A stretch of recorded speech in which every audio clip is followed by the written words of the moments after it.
Hay secuelas que mejoran y luego están las que directamente dejan en ridículo al juego original, las que cogen una buena base y la convierten en algo legendario, más grande, más pulido, más épico, hasta el punto de que cuando vuelves al primero ya no se siente igual. Hoy vamos con esos juegos que no solo superaron a su predecesor, lo eclipsaron por completo. Y uno de los casos más claros es Street Fighter 2, que cogió una base tosca y la convirtió en el padre del género fighting moderno. El primer Street Fighter de 1987 era un juego curioso pero muy tosco, controles rarísimos, movimientos especiales que se salían cuando querían, y una sensación general de que todo era lento y poco preciso. Tenía ideas buenas, sí, pero no terminaba de cuajar, era más una base que un juego pulido. Y aquí es donde llega Street Fighter 2 en 1991 y lo cambia todo de golpe. Lo primero que notas es el control. Ahora sí responde perfecto, los Hadokens salen cuando tú quieres, los Shurikens tienen intención, cada golpe tiene peso, impacto, timing. Ya no peleas contra el juego, peleas contra el rival, y eso lo cambia absolutamente todo. Luego está el plantel de luchadores, porque el primero básicamente te dejaba jugar con Ryu y poco más. Ahora de repente tienes a Chun-Li, Guile, Blanka, Zangief, Dalsim, Ken, cada uno con su estilo, su velocidad, su rango, sus movimientos únicos. No eran simples skins, eran formas distintas de jugar, y eso disparó la rejugabilidad una barbaridad, porque ya no era me paso el arcade ya, ahora querías probarlos todos, aprender combos, descubrir matchups, picarte con amigos en el recreativo. Y otro salto brutal fue el apartado audiovisual, sprites gigantes para la época, animaciones fluidísimas, escenarios llenos de vida, música icónica que a día de hoy sigue siendo historia del videojuego. El juego entraba por los ojos y se quedaba en la cabeza.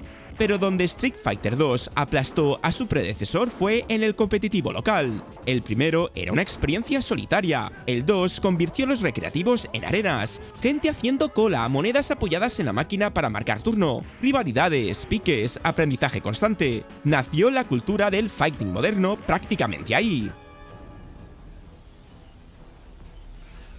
Ese mismo salto lo vimos años después con Mass Effect 2, que pasó de tener un universo brutal pero un gameplay rígido, a ofrecer combate fluido, narrativa más intensa y una misión final, que todavía se estudia como una de las mejores historias del RPG.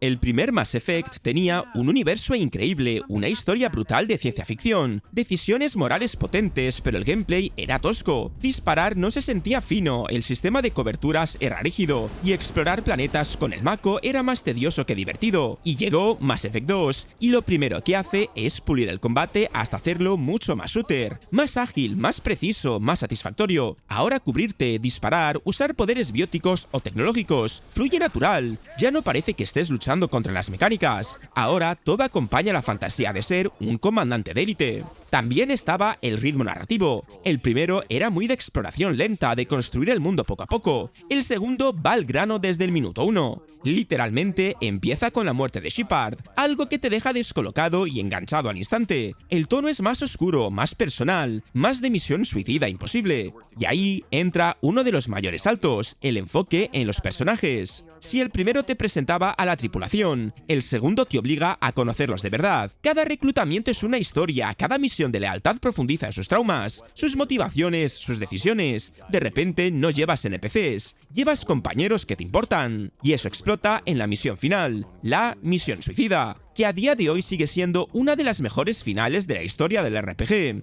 porque no es solo disparar, es planificar, elegir líderes, especialistas, rutas y vivir con las consecuencias reales, personajes que pueden morir para siempre. Luego tienes a Uncharted 2, que básicamente transformó una aventura lineal correcta en un blockbuster jugable, con set pieces constantes, mejor gameplay y un ritmo que no te soltaba jamás. El primer Uncharted estaba bien, presentaba a Nathan Drake, tenía ese rollo de aventura tipo peli, tiroteos, plataformas, exploración, pero también era repetitivo, muchos combates iguales, escenarios que se sentían pasillos disfrazados, y un gameplay algo rígido, cumplía pero no enamoraba del todo. Y entonces llega el 2, y Naughty Dog pisa el acelerador sin mirar atrás. Lo primero es el ritmo. El inicio ya es historia. Drake colgando de un tren en mitad de la montaña, herido, nevando, tú escalando mientras todo se derrumba, eso te agarra y no te suelta. El juego mantiene ese nivel de espectáculo constantemente. No hay relleno, cada capítulo tiene algo memorable. Luego, el gameplay mejora una barbaridad. Disparar se siente más preciso, más contundente. Las coberturas funcionan mejor, los enemigos reaccionan distinto. Hay más verticalidad en los combates. No es solo disparar desde una pared, ahora te mueves, flanqueas, improvisas. Pero donde realmente aplasta al primero es en la variedad de situaciones. Pasas de tejados en Nepal a templos helados, de persecuciones en camión a tiroteos en trenes en movimiento, de exploración tranquila a set pieces dignas de Hollywood. Y todo eso sin romper el ritmo narrativo. Y hablando de narrativa, también sube de nivel. Los personajes tienen más química, más diálogos naturales, más carisma. La relación con Chloe, el desarrollo de Sully, el villano Lazarovic imponiendo presencia real. Ya no es solo aventura, es una historia mejor escrita y dirigida. Y visualmente fue una locura para su época. Animaciones faciales, escenarios gigantes, iluminación brutal, nieve dinámica, destrucción en tiempo real. Parecía imposible que eso ocurriera en una PS3 en pleno 2009. Y algo parecido hizo Batman Arkham City, pasando de un manicomio cerrado a una ciudad prisión abierta, más libertad, más villanos, más ambición narrativa, la fantasía definitiva de ser Batman. Aquí el salto fue criminal porque Batman Arkham Asylum ya era un juegazo, pero estaba muy contenido, muy pasillo elegante, todo ocurría dentro del manicomio, muy bien diseñado, muy Metroidvania pero limitado en escala. Y entonces llega Arkham City y lo primero que hace es romper las paredes literalmente. Pasas de un edificio a una ciudad prisión entera, con distritos, azoteas, callejones, torres, enemigos patrullando, criminales peleándose entre ellos y helicópteros sobrevolando. De repente sientes que eres Batman de verdad, no solo un visitante en un mapa cerrado. El simple hecho de planear por Gotham ya cambia todo, porque el movimiento se vuelve adictivo, lanzarte desde lo alto, encadenar el gancho, caer en picado sobre un grupo de enemigos, improvisar entradas sigilosas. El juego deja de ser lineal y pasa a ser sistémico. El combate también evoluciona muchísimo. El free flow ya era bueno en Asylum, pero aquí añaden más enemigos, más tipos, más gadgets, más ritmo. Ahora tienes que pensar más rápido, priorizar amenazas, romper escudos, esquivar armas de fuego. Todo fluye más agresivo, más coreografiado. Pero donde Arkham City aplasta al primero es en la ambición narrativa. Asylum tenía una historia sólida, centrada en Joker, muy compacta. Arkham City, en cambio, monta un festival de villanos. Dos caras, el pingüino, Mr. Freeze, Ra's al Ghul, todos con sus traumas, sus zonas, sus momentos, y aún así, el eje sigue siendo personal. Batman muriendo poco a poco por la sangre infectada del Joker. Y eso le da una tensión constante, porque no es solo salvar la ciudad, es sobrevivir. Después llega Borderlands 2, que entendió que no todo era loot, añadió carisma, humor bien escrito y un villano legendario como Handsome Jack. El primer Borderlands era fresco, original, ese mix de shooter y loot RPG en un mundo postapocalíptico cel shading molaba muchísimo, pero también tenía problemas claros. El tono era raro, mucho humor que no terminaba de funcionar, personajes planos, historia que pasaba sin pena ni gloria, y misiones que se sentían repetitivas bastante rápido. Y llega Borderlands 2 y lo primero que hace es arreglar el alma del juego. Porque sí, hay más armas, más loot, más builds, pero el cambio real está en el carisma, empezando por Handsome Jack, uno de los mejores villanos de la historia del videojuego, no solo por lo que hace, sino por cómo te habla, cómo te vacila por radio, cómo convierte cada misión en algo personal. El juego gana identidad solo con su presencia. Luego están los Vault Hunters, muchos más diferenciados, con habilidades más locas, árboles de talentos mejor diseñados, builds que de verdad cambian tu forma de jugar. Ya no eliges personajes por estética, los eliges por estilo. El gameplay también mejora. Disparar se siente más sólido, más variado gracias a fabricantes de armas con comportamientos únicos, rifles que hablan, escopetas que explotan, pistolas que disparan como metralletas. El loot deja de ser solo números y pasa a ser creatividad. Narrativamente hay un salto enorme, más cinemáticas, más diálogos memorables, más momentos absurdos pero bien escritos, misiones como las de Tin y Tina que mezclan humor, locura y emoción, de una forma que el primero ni rozaba. Pero si hablamos de narrativa profunda, Silent Hill 2 jugó en otra liga, dejando el terror físico del primero para meterse en la culpa, el trauma y la psicología del protagonista. El primer Silent Hill ya era muy potente para su época, tenía esa niebla icónica, ese terror psicológico raro, esa historia de sectas, rituales, cultos, el pueblo como epicentro del mal. Funcionaba, daba miedo, era incómodo, pero seguía una estructura más clásica dentro del survival horror. Y llega el 2 y te rompe los esquemas desde el inicio, porque ya no eres un padre buscando a su hija, ahora eres James, un tío normal que recibe una carta de su mujer muerta. Y solo con esa premisa el tono ya es otro, más íntimo, más personal, más enfermizo emocionalmente. El terror deja de ser externo y pasa a ser interno. Ya no tienes miedo solo por los monstruos, tienes miedo por lo que representan, por lo que significa dentro de la mente del protagonista. Ahí está la gran diferencia, la simbología. Pyramid Head no está ahí para asustar sin más, está ligado a la culpa de James. Los escenarios reflejan su psique, los enemigos tienen connotaciones sexuales, represivas, traumáticas. El juego juega contigo a nivel psicológico, no solo sensorial. Narrativamente, el salto es brutal, más ambiguo, más adulto, más interpretativo. No te lo dan todo mascado, te obliga a reflexionar, a unir piezas, a entender el dolor, la pérdida y la negación, y eso lo hace muchísimo más profundo que el primero. Y en el terreno shooter, Titanfall 2 hizo lo que todos pedían.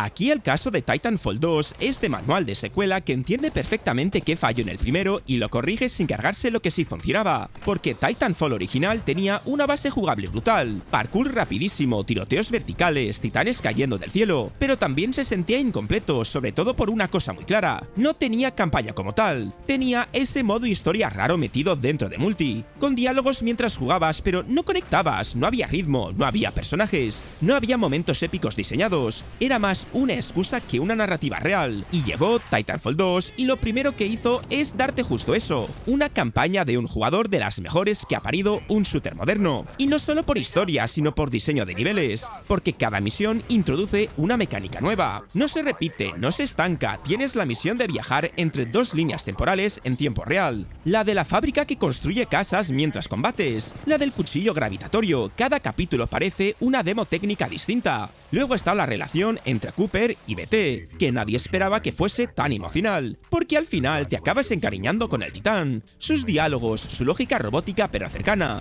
y eso le da alma a la campaña, algo que el primero ni rozaba. A nivel de gunplay ya partían de algo buenísimo, pero aquí lo refinan. Armas más variadas, mejor feedback, habilidades de piloto más equilibradas, titanes más diferenciados, pero ahora elegir uno cambia tu rol totalmente en partida, y el multijugador también mejora en progresión, modos, balance, personalización, manteniendo la velocidad marca de la casa pero haciéndolo más accesible sin perder profundidad.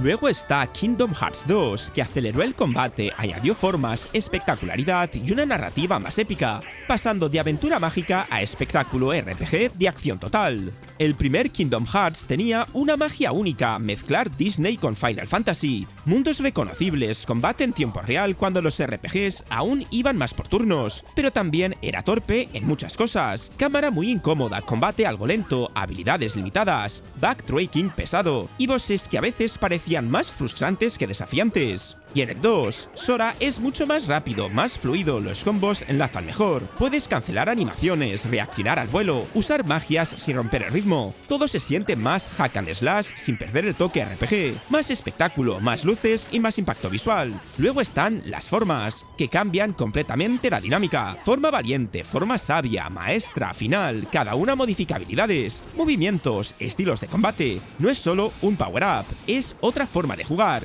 y eso multiplica la profundidad, y narrativamente también sube el nivel. La Organización 13 aporta antagonistas con presencia real. Roxas introduce un prólogo emocional que te descoloca y te engancha por completo, y el tono general es más oscuro, más épico, más dramático. Los mundos Disney están mejor integrados, menos sensación de relleno, más conexión con la trama principal, y jefes finales mucho más memorables.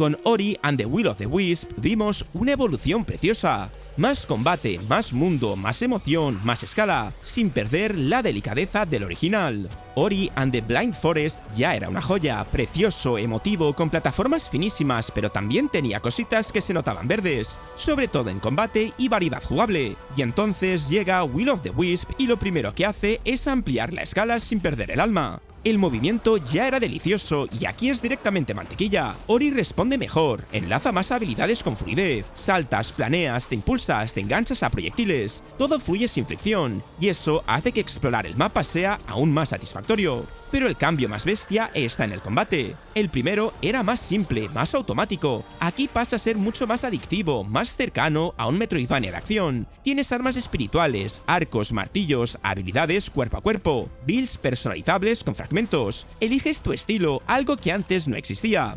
Y eso también permite bosses reales. No son simples obstáculos, sino combates diseñados, espectaculares, con fases, con patrones, con épica visual, elevando muchísimo la intensidad. Luego está el diseño del mundo, que está más abierto, más interconectado, con hubs, NPCs, misiones secundarias y comercio. Y cerramos el vídeo con Watch Dogs 2, que arregló el mayor problema del primero.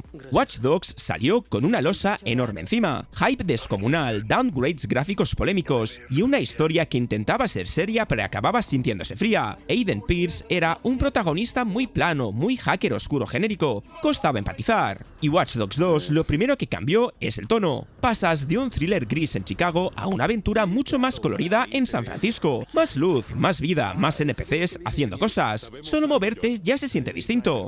Marcus como protagonista también suma muchísimo. Es más carismático, más cercano, con motivaciones menos negativas y más sociales. La crew de DedSec tiene química, diálogos más naturales y un humor que esta vez sí funciona. El juego deja de tomarse demasiado en serio y gana personalidad. Jugablemente el salto es enorme. El hacking es más creativo, ya no es solo pulsar botones para explotar tuberías. Ahora tienes drones, coches teledirigidos, cámaras encadenadas, puedes infiltrarte sin pisar el edificio, solo jugar en sigilo total o liarla a lo loco. Eso multiplica la libertad, porque cada misión la afrontas como quieres. Más sandbox sistémico, menos pasillo disfrazado. Y el parkour también mejora. Moverte por tejados, saltar, colarte por ventanas, todo es más fluido. Más cercano a la fantasía hacker ágil que el primero prometía pero no intentaba dar. Las misiones secundarias son más variadas, más locas, más creativas, desde robar datos absurdos hasta sabotajes tecnológicos masivos. El juego abraza lo hacker pop en lugar de esconderlo. Y estos han sido algunos de los juegos que demostraron que una secuela no tiene por qué ser continuista. Puede ser la versión definitiva de una idea que aún estaba creciendo. Y ahora te toca a ti. ¿Cuál añadirías? ¿Cuál crees que supera más brutalmente a su predecesor? Y ya lo sabes, si te ha gustado el vídeo, dale al like, al hype y suscríbete si no lo estabas, porque vamos directos al reto de los 100.000 suscriptores antes de que acabe el año. Y se vienen vídeos muy potentes. Dicho esto, nos vemos en el próximo vídeo.